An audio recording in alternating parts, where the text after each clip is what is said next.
The Russian economy has struggled for years under the weight of Putin's massive war machine.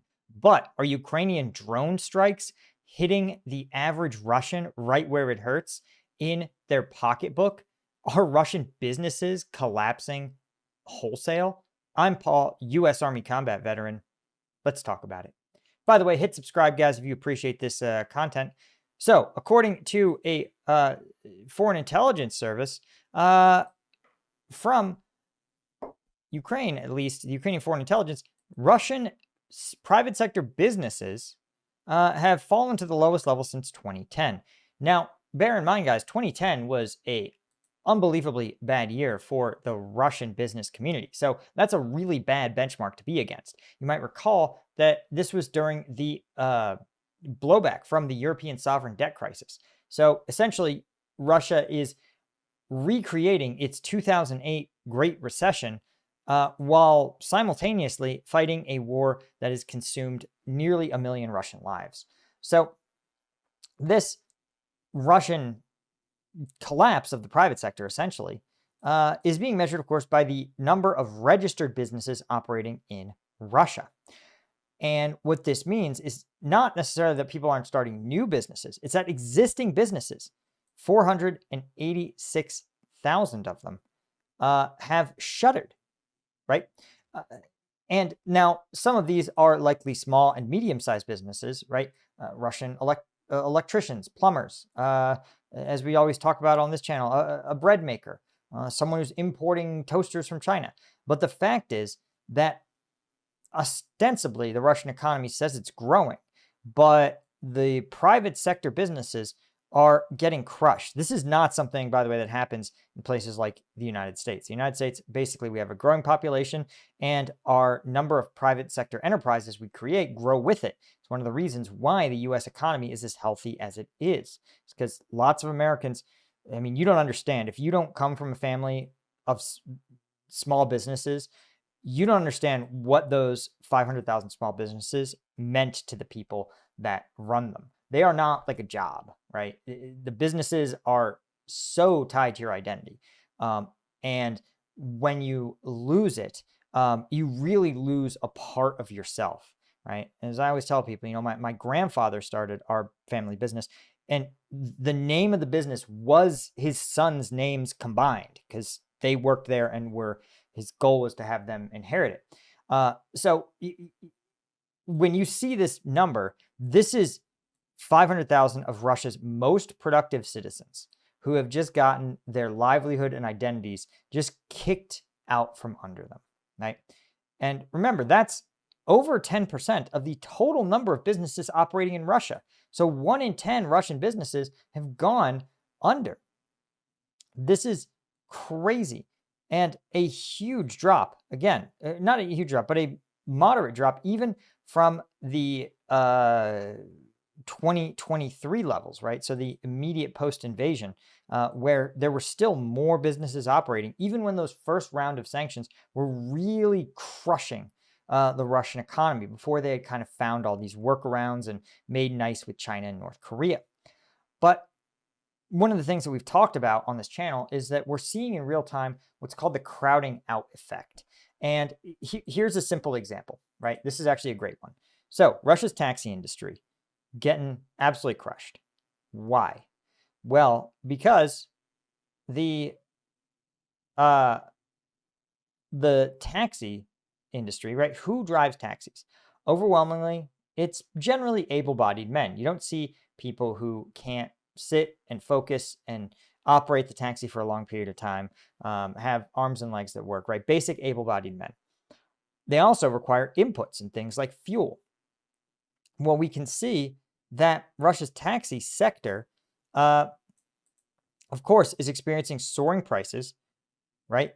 As well as shrinking services and what they say is systematic discrimination against foreign workers. So this is, again, part of this larger Russian crisis. You've got the lack, so they've kicked out all these foreign drivers, and there's no working age Russian males to replace them, right? You also have the fact that if you wanted to get a taxi driver, if you wanted to hire them, you have to compete with the Russian defense sector. And that means that a taxi company is going to have to pay a lot of money for that driver. You've got to lure them away from working in a drone factory or even signing up for the military themselves. Then you also have the problem of fuel inputs because, again, thanks to Ukrainian drone strikes, while Russian gas exports have remained, relatively neutral, maybe down a little bit. The problem is Ukraine's been targeting refineries, right? So that takes Russia's crude oil and turns it into products like gasoline. Well, almost 1 in 6 Russian oil refineries has been put offline by Ukrainian drone strikes, which means that there simply isn't enough A92 gasoline for Russians to buy. And so if you're a taxi, you have to think how much gasoline you burn in a single day. A lot, right?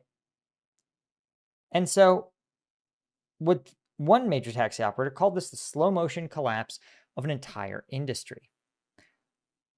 But as they point out, many taxi parks are closed or already on the brink of closure. Because remember, when you also, like, taxis get expensive, people find alternatives, sure.